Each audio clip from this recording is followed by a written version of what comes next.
Aureska, tempat jiwa belajar bangkit dengan jernih. WHO mencatat bahwa gangguan kecemasan atau anxiety termasuk salah satu masalah kesehatan mental paling banyak dialami manusia modern, termasuk di negara-negara dengan kehidupan sosial dan nilai yang kuat. Artinya, satu hal yang penting untuk kita pahami bersama bahwa anxiety tidak selalu muncul karena hidup seseorang berantakan. Banyak orang yang hidupnya terlihat stabil, pekerjaannya berjalan, tanggung jawabnya terpenuhi, secara nilai hidupnya benar. Namun qadarullah tetap merasakan gelisah tanpa sebab yang jelas, pikiran sulit berhenti, lelah batin, meskipun sedang tidak ada masalah besar. Jika Anda pernah berada di titik ini, saya ingin Anda tahu sejak awal bahwa anxiety bukan tanda kelemahan pribadi dan bukan sesuatu yang perlu Anda malukan. Hari ini kita akan membahas kenapa ini bisa terjadi dengan cara yang jernih dan manusiawi tanpa menghakimi. Anxiety sering disalahpahami sebagai kurang kuat, terlalu sensitif, atau kebanyakan mikir. Padahal secara psikologi dan neuroscience, anxiety adalah kondisi ketika sistem internal manusia terus berada dalam mode siaga, mode waspada. Seolah-olah ada ancaman, meskipun secara emosional hidup terlihat aman. Jadi, yang bekerja itu bukan logika dulu, tapi sistem perlindungan diri. Ini bukan soal mental lemah, Bu, tapi soal sistem yang terlalu lama berjaga-jaga. Menariknya, anxiety justru sering dialami oleh perempuan profesional, orang yang tanggung jawabnya tinggi, mereka yang terbiasa kuat, orang yang jarang memberi ruang untuk berhenti. Ironisnya, semakin seseorang bertanggung jawab, semakin ia jarang mendengar sinyal dirinya sendiri. Dan anxiety sering muncul sebagai bahasa terakhir tubuh saat sinyal-sinyal halus sebelumnya itu sering diabaikan. Di sini kita masuk ke inti pemahaman Aureska. Ada 3 lapisan utama dalam diri kita yang sering tidak selaras. Yang pertama, lapisan sistem saraf. Tubuh manusia memiliki sistem survival, fight, flight, or freeze. Jika sistem ini terlalu lama aktif, maka otak terus waspada. Tubuh itu sulit rileks. Pikiran terasa penuh meskipun masalah sudah selesai. Masalahnya, banyak orang menyelesaikan masalah hidup, tapi tidak pernah memulihkan rasa aman dalam tubuh. Dan sistem saraf tidak mengenal kalimat, ini masalahnya harusnya udah selesai. Dalam NLP, ada satu presuposisi penting. Every behavior has a positive intention. Termasuk anxiety. Anxiety bukan musuh.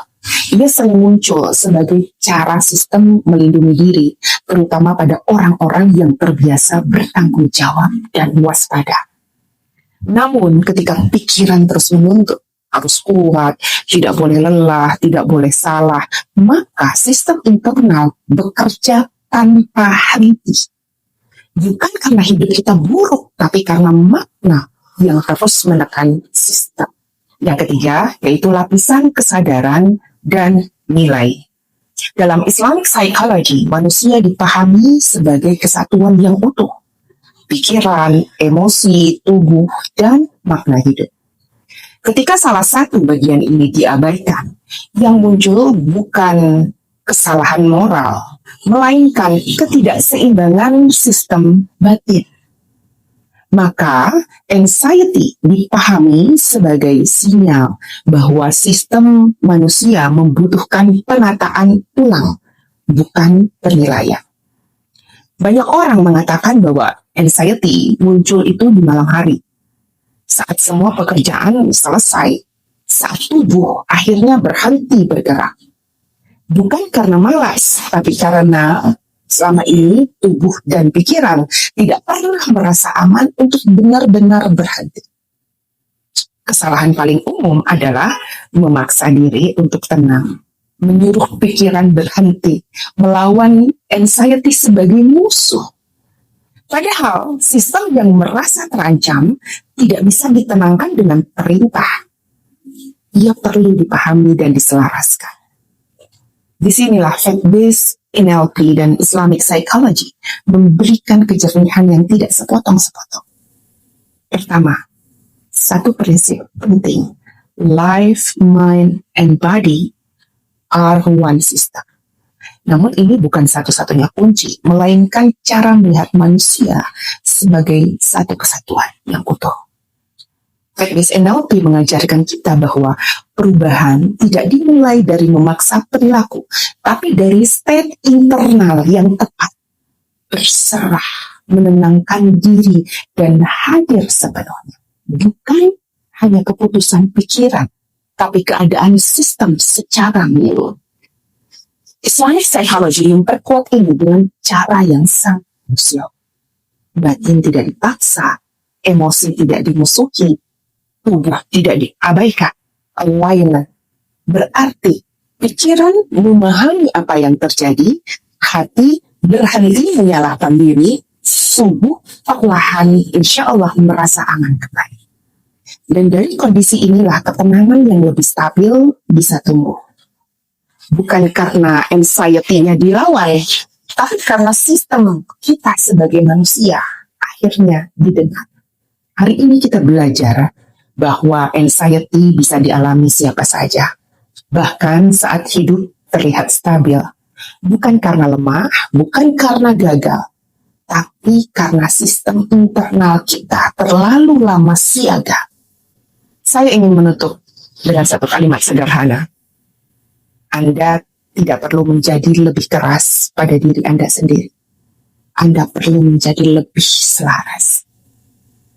Di episode berikutnya kita akan membahas kenapa menenangkan diri itu sering gagal dan bagaimana memahami mekanismenya tanpa menyalahkan diri.